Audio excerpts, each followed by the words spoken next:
The chipped mug felt cold against my palms, a stark contrast to the simmering heat that had been building in my chest for weeks. The cheap ceramic, worn smooth in places from countless washes, offered a tangible anchor in the swirling chaos of my thoughts. My mother's voice, usually a gentle murmur, a comforting hum in the background of my life, was sharp now, cutting through the quiet of the dining room like a shard of glass. She lectured me across the polished mahogany table, the grain of the wood gleaming under the soft glow of the overhead chandelier. "This is your family, Sarah. We need to stick together. Your sister is going through a difficult time." Difficult time. That was her euphemism, a delicate brushstroke to mask a canvas of blatant disregard. Disregard for my marriage, the sacred covenant I'd entered into with my husband, Mark. Disregard for my life, the one I had carefully constructed, brick by loving brick. Disregard for my very sense of self, the quiet dignity I had always believed was unassailable. I remember the first time I suspected. It was a creeping unease, a subtle shift in the air, like the precursor to a storm. A lingering glance between them, too long, too intimate, that broke off abruptly when I entered the room. A hushed conversation that ceased the moment my footsteps sounded on the hallway floor, leaving a void filled with unspoken words. A shared joke, a conspiratorial whisper, a knowing smile that I wasn't privy to, leaving me on the periphery of my own life. Then came the undeniable evidence, stumbled upon by accident, a cruel twist of fate that felt orchestrated by unseen hands. A knot of sick dread, cold and heavy, twisted in my stomach, tightening with each breath. My husband, the man I'd built a life with, the man whose laughter I'd woven into the fabric of my days, was entangled with my own sister, my confidant, the one I'd always believed would have my back, my steadfast ally. The initial shock, a blinding white flash, had given way to a suffocating numbness. It was a dull ache, a pervasive emptiness that settled deep within my bones. I tried to talk to Mark, to unearth the truth from beneath his evasions. But he'd brushed me off with dismissive platitudes, his words like smoke, dissipating before they could form a solid shape. His eyes, usually so open and direct, never quite met mine, flitting away to the nearest distraction. He claimed it was nothing, a phase, a mistake, a momentary lapse in judgment. And then, unbelievably, he'd suggested I was overreacting. Overreacting to my husband and sister betraying me in the most intimate, soul-shattering way possible? The sheer absurdity of his accusation was almost comical, if it weren't so devastatingly, painfully real. Then came the family meeting. My parents, with their carefully cultivated air of calm authority, had called it. I walked into the living room, the familiar scent of beeswax polish and dried flowers a comforting prelude, expecting support, understanding, a safe harbor in the storm. Anything other than what I received.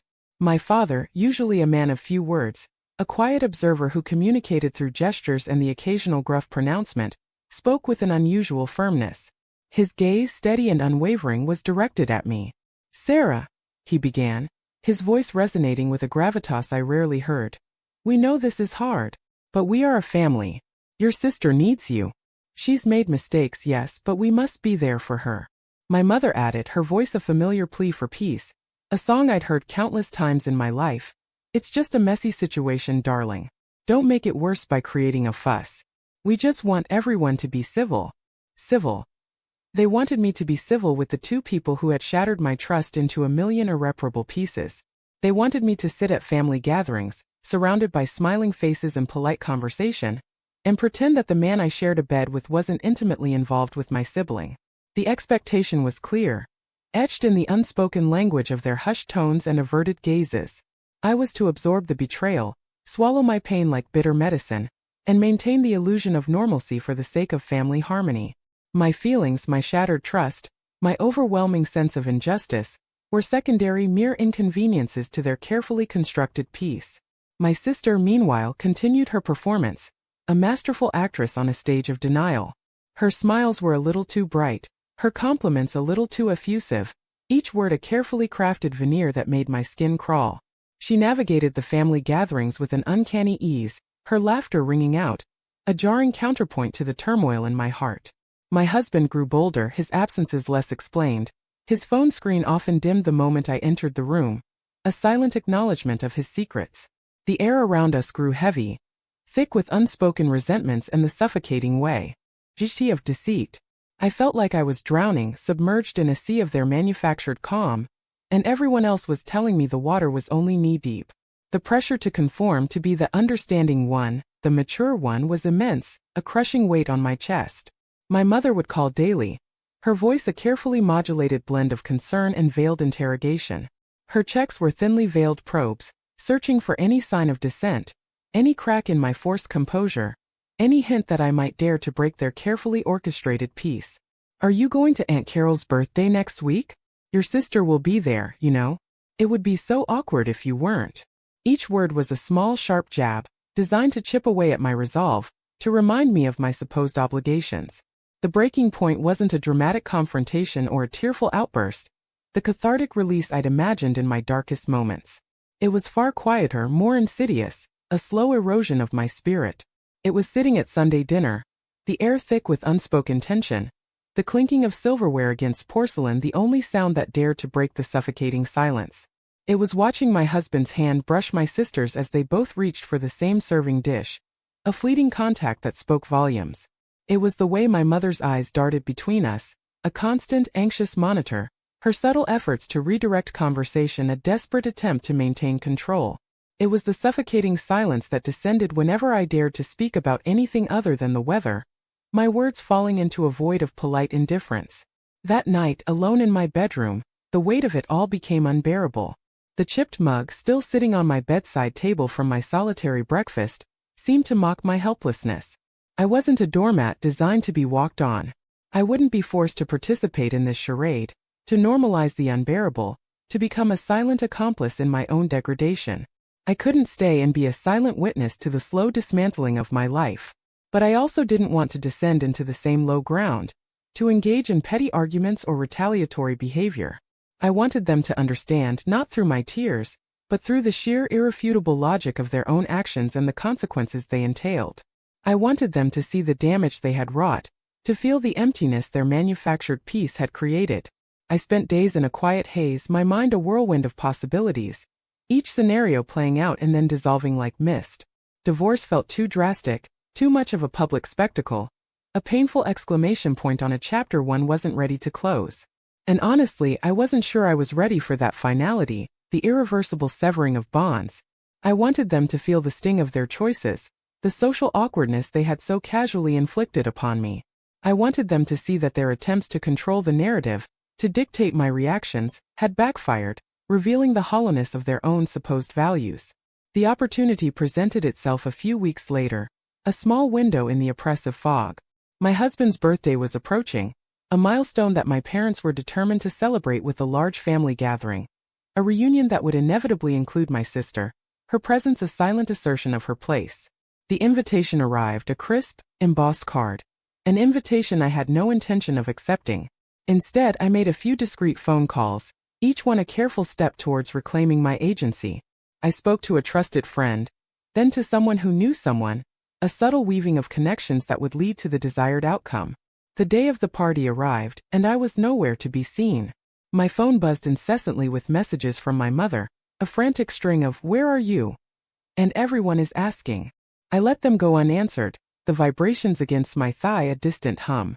I was at a quiet cafe across town, the kind with mismatched chairs and the comforting aroma of roasted coffee beans, nursing a cup of Earl Grey tea, the sun warm on my face, a gentle caress against my skin. The ambient murmur of conversations, the soft clinking of cups, created a soothing soundtrack to my deliberate solitude. Then my husband arrived. I saw him from a distance, his face a mask of forced cheerfulness, his eyes scanning the room, clearly searching for me, for the familiar face that should have been there.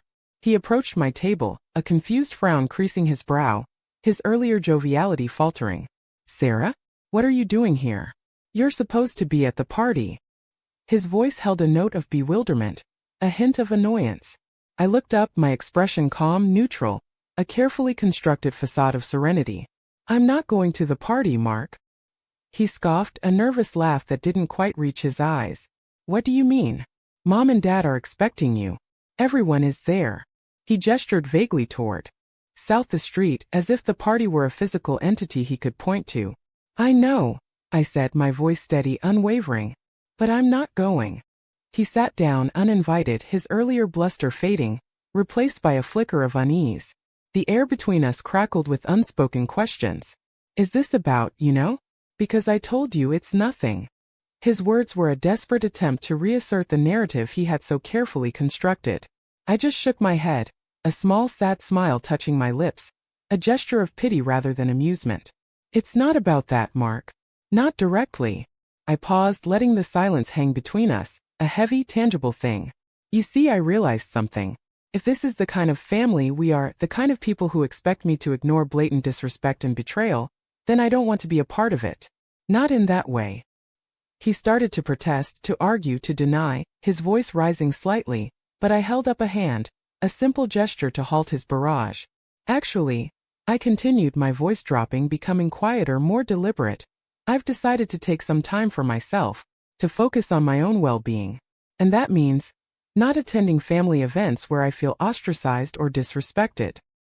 He looked utterly lost, his gaze unfocused, as if the ground beneath him had suddenly shifted.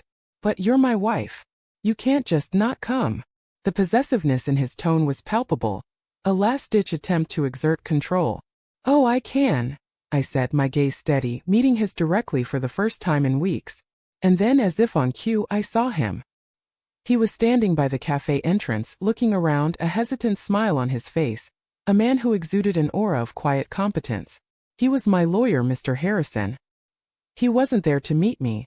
He was there to meet a client for a consultation scheduled around the same time, a fortunate coincidence of timing. He was quite literally a professional figure of authority and legal recourse, standing just a few feet away, a silent, powerful presence. My husband's eyes followed mine. His face drained of color, the forced cheerfulness vanishing instantly, replaced by a stark realization. He knew who my lawyer was. He knew the implications of me being seen in a cafe, having a calm, measured conversation with my legal counsel present, at the exact time my family gathering was in full swing. It wasn't an accusation, not a threat, but a quiet, powerful statement. A signal.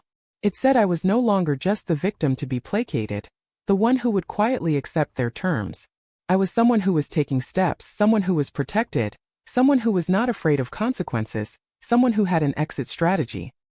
He stammered something, a jumble of inarticulate sounds, gathered his keys from the table with slightly trembling hands, and practically fled the cafe, leaving me with my now lukewarm tea and a profound sense of quiet liberation. The sunbeam on my face felt warmer now, the gentle breeze a comforting whisper. Later that week the calls started. My mother, her voice laced with a desperate anxiety, no longer commanding but pleading, her usual authority fractured. My sister, remarkably subdued, sent a hesitant text, a few carefully chosen words asking if I was okay, a stark contrast to her usual effusive pronouncements. The atmosphere had shifted, subtly but undeniably. The enforced facade of family unity had been exposed for the fragile, power-driven construct it was.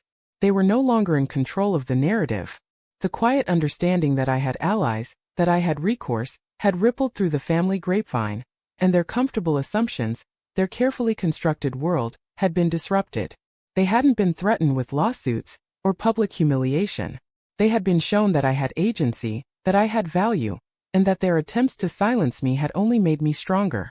The uncomfortable silence that now hung over their family dinners, the hushed conversations that ceased when I entered a room, was a testament to their realization that they had underestimated me, and that the peace they had demanded I uphold had come at too high a price they now had to confront without my silent participation.